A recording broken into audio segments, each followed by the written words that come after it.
വയനാട്ടിൽ ജനജീവിതം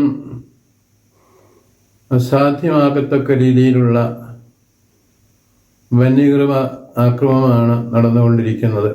മനുഷ്യരെയെല്ലാം വന്യമൃഗങ്ങൾക്ക് യഥേഷ്ടം ഭക്ഷിക്കുവാനായിട്ടുള്ള വസ്തുവായി അധികാരികൾ വിട്ടുകൊടുത്തിരിക്കുന്നു എന്ന് സംശയിക്കത്തക്ക രീതിയിലാണ് വന്യമൃഗ ആക്രമണം നടന്നുകൊണ്ടിരിക്കുന്നത്.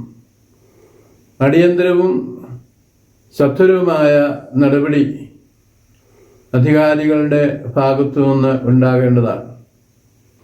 തികഞ്ഞ അനാസ്ഥയാണ് ഭരണാധികാരികളുടെ ഭാഗത്തു നിന്ന് ഇക്കാര്യത്തിൽ നമ്മൾ കാണുന്നത്.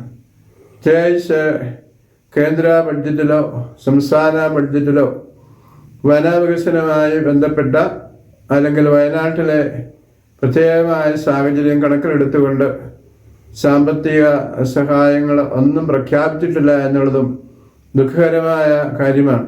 മനുഷ്യൻ്റെ സാമ്പത്തികമായ എല്ലാ വളർച്ചയും തകർക്കുന്നതായ വന്യമൃഗ ആക്രമണം അടിയന്തരമായി പരിഹരിക്കേണ്ട കാര്യമാണ്.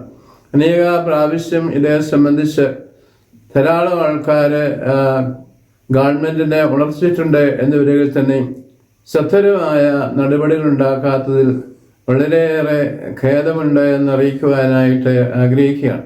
പ്രത്യേകിച്ച് വനം വകുപ്പിന് പ്രത്യേകമായ ശ്രദ്ധ ഗവൺമെൻറ്റിൻ്റെ ഭാഗത്തു നിന്ന് ആവശ്യമാണ്. മുഖ്യമന്ത്രി തന്നെ വനം വകുപ്പ് ഏറ്റെടുത്ത് ഇവിടെ വേണ്ടതായ ശ്രദ്ധ നൽകണം. കാരണം വളരെ ഉദാസീനതമായ ഒരു സമീപനമാണ് വനം വകുപ്പിൻ്റെ ഭാഗത്ത് നിന്ന് ഉണ്ടാകുന്നത്. കേരളം പോലെ എപ്പോഴും വന്യമൃഗ ശല്യം ഉണ്ടാകുന്ന ഒരു പ്രദേശത്ത് ഈ ഒരു ശ്രദ്ധ ഇല്ലായ്മയാണ് ഇവിടെ കൂടെ വന്യമൃഗ ആക്രമണം ഉണ്ടാകുന്നതിൻ്റെ കാരണമെന്ന് എല്ലാ ജനങ്ങളും ജാതി വർഗ രാഷ്ട്രീയ ഭേദമെന്നെ വിശ്വസിക്കുകയാണ്. അതുകൊണ്ട് ഗവൺമെന്റ് സത്വരമായ അടിയന്തരമായ ശ്രദ്ധ ഇക്കാര്യത്തിൽ നൽകിക്കൊണ്ട് വയനാട്ടിലെ ജനങ്ങൾക്ക് വേണ്ട സംരക്ഷണവും അവർക്ക് മറ്റു ജനങ്ങളെ പോലെ ജീവിക്കുവാനായിട്ടുള്ള സ്വാതന്ത്ര്യവും അവരുടെ ജീവനും സ്വത്തിനും സംരക്ഷണവും നൽകണമെന്ന് സ്നേഹപൂർവ്വം അധികാരികളെ അറിയിക്കുകയാണ്.